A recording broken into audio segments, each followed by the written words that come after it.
Can I make an argument for why it affects the Penguins the most? Yeah, I mean, we talked about like, Gensel. positively, you mean? Yeah, positively, Okay, in yeah, terms go of they're a team that needs a gosh darn break. Yeah. Also, their best players are a little older, so... Yeah, so I was going to touch on that. Malkin and Crosby aren't getting any older. You know, I think Crosby's the type... younger. No. Yes.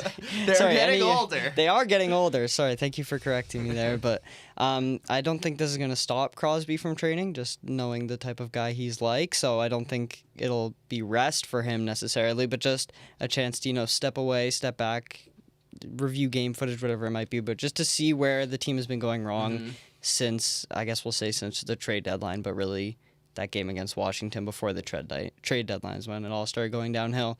But I think we mentioned Gensel. They just got Dumoulin and Marino back, who had been playing well, but I think they never...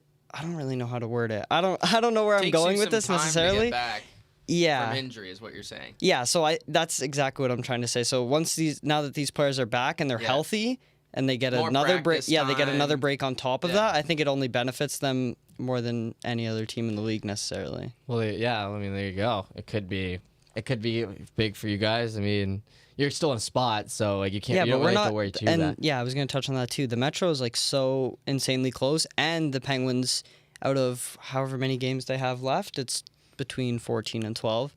I think every game except one is against a Metro opponent. So those are like big games.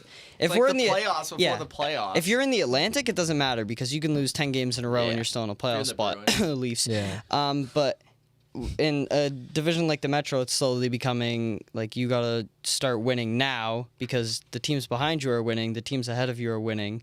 So are you going to keep your playoff spot, or are you just going to not make the playoffs for the first time in 12 years? I don't even know how long it's been. I think 07. Okay, just one last thing on the Penguins from my perspective. It feels like every time I check the Penguins score, they're either winning 4-2 or they're losing 4-0. Yeah, you know what I mean? You just figured out the Penguins. Yeah, Congratulations. Their last game 6-2 against New Jersey. I'm like, what are these guys doing? It's 3-0 against the I think last show I was but then half the time I'll look and they'll be winning. So it's I don't know. They're either getting pumped by a team they shouldn't be, or they're playing a solid game and winning a game against a good team. Last week I was they're the Penguins. They lose games 10-0. So they shouldn't once lose. A year. Yeah. Our last two games, Devils we beat 5-2, and then before that Carolina beat us 6-2. It's and that's why I'm okay. I know if this game's gonna be a successful game, I'll tune in the first period and I'll kind of know.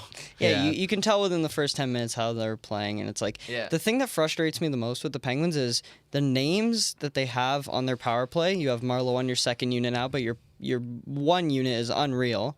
And they haven't been producing. So I'm wondering if you get a break, maybe you try someone else on the power play. I'm not sure who you slot out. How do they run their power play? What sometimes, do you know how I'll just give you an example. The Oilers will run it through obviously they can do this because they McDavid. McDavid will go up the back and then they'll try to set up that. He'll take the puck in whatever chance he gets. Is there a problem in just the way they run it? They've kind of always traditionally ran it the same way. So they'll run it through their basically through Letang at the point, and then they'll run it through Malkin at on the half boards. Okay. Yeah. And then basically one of those two guys will get a big shot in, or they'll try some passes down low. And do they put Crosby? They put Crosby down low, right? Crosby down low. Sometimes near the net. Hornfist usually in front of the net. So let's say the Penguins get in the offensive zone of the power play. They're looking to Letang and Malkin to get that initial shot off, and then they have Crosby go for it, or they're gonna pass to Gensel on the other wall to try to get a shot. Crosby will make a cross pass or something. Yeah. Set something which is up. kind of why I understand maybe why this power play's been struggling a little. I think Letang hasn't had his best season necessarily. I think he's been good, but I think he's also had these kind of lapse in judgment. If one of your key pieces in the power play isn't doing what they're supposed to be doing, it could completely throw everything off, right? For power plays, a lot of the time it's momentum and just going onto the ice or the floor or whatever it is, and just saying you know what, we don't have it right now. I don't think we're going to score. Yeah. Even before you go on the ice, it's with the way we've been performing, we're for the last 10, whatever it is. You just don't think you're going to score. When you don't believe you're going to score, you're not going to score. So how bad does your percentage get until you're Mike Sullivan and you say, hey, instead of this guy, let's throw him in? You got to do that at some point. He does that a lot. So I'll give Sullivan credit.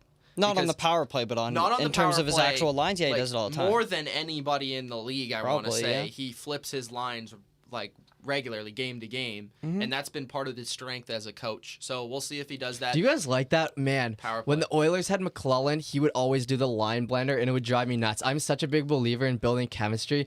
Didn't you guys have the HBK line or something? Line. Yeah, Hagelin, Benino, Kessel, and that was like a line that led us to that cup that year. Yeah, exactly, and like you can appreciate like building chemistry within a line and like when relying it works. on. Yeah, but you see that. You see the HBK line. You didn't see the 82 games before the playoffs where they were trying different combinations of lines that didn't work to find the HBK line that did work there. That's kind of like part of being an NHL coach, though. Like, how much of an impact is an NHL coach going to have on the game if they're not trying around with the tweaking? Then they're just a guy standing there on the bench.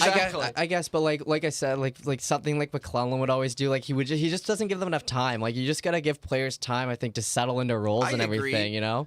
I agree. I think it's a healthy balance. I think you kind of need to let it play out at a certain degree, but then like a lot of the times it's in not necessarily panic, but it's just.